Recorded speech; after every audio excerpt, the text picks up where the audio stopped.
Please join me in welcoming Robert P. George to the University of Richmond.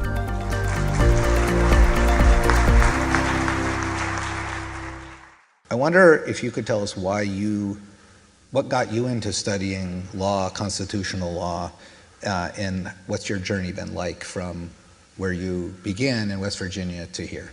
The key moment for me is when I went off to college. I went to Swarthmore College.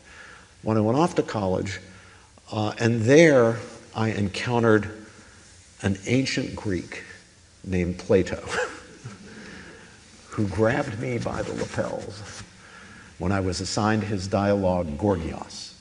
One of the central questions that Plato is exploring there through his great hero and teacher Socrates and Socrates' interaction with the sophists.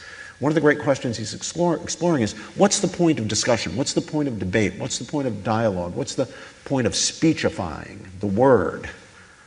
What's the point of speaking? What's the value of it? I had lots of beliefs, political, moral, religious, social, cultural, but I had to admit most of what I believed I hadn't thought my way to. I had just picked up those beliefs, almost on a tribal basis. I believed what people around me believed. I believed what I was told it was right to. But what Plato taught me is those are really poor reasons for your beliefs. You really got to examine the evidence. You've got to consider the arguments. You have to assess the reasons. You have to try to get at the truth of these things. And that was just transformative. So I want to switch to be a little more specific about statements of free expression and some of those details. Princeton has a free speech statement. We're both private institutions. First, I want to congratulate you and this university on your own free speech principles.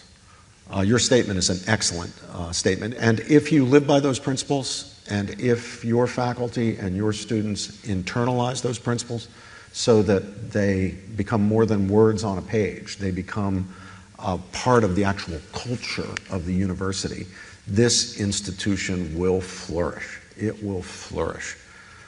There's nothing as liberating as a university where people can genuinely speak their minds and engage with each other in a civil but robust manner in the common enterprise of the pursuit of truth. So congratulations on that statement. People disagree, fair or unfair, just or unjust. Let people argue. Create a fair forum, a neutral forum for the engagement of ideas. People can argue passionately. Individual faculty can and should take a position.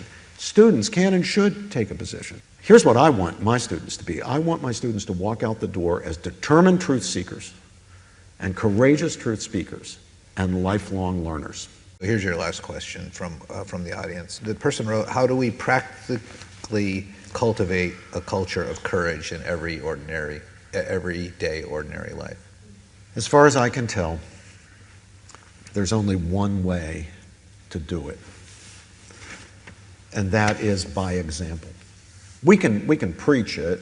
We can try to impart courage by precept, and I'm not against that. I do it myself, but it's secondary. Do it, yes, but more important than that, the primary way we impart courage is by example. People need to see other people being courageous. That will inspire them to be courageous. I just want to thank you again, Professor George, for spending time with us today. Thank you, President Hallock. Appreciate it. Thank you.